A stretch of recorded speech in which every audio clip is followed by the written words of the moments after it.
Welcome back aking kaibigan. Alam ko gusto nyo na rin pong makita maglarong muli si Renz Abando. Pero hindi pa rin natin alam hanggang sa ngayon kung saan ito susunod na liga maglalaro. Kaya ito po mga kaibigan, ang Showtime highlights ni Renz Abando habang nandito siya sa atin sa Pilipinas. Kaibigan, napakaganda po ng highlights na makikita natin dito kay Renz Abando. Grabe mga kaibigan, akala mo slam dunk contest yung sinalihan ni Renz Abando. Talagang yung mga nasa gym ay talagang pinasaya niya mga kaibigan. Napakadami niyang mga salpak dito makikita po ninyo. At ito makikita natin, nandito pa rin si Kiefer Ravena.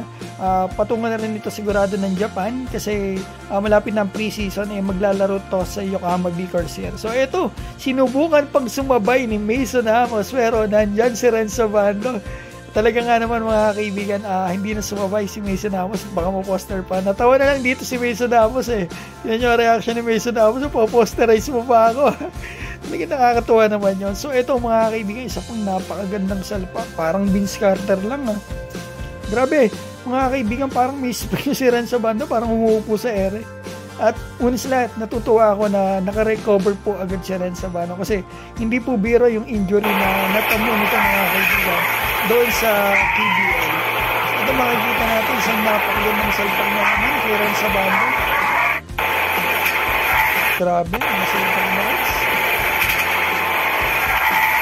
Matindi. Ito ibang angulo, grabe. Tindi mode magdang Renz Abando.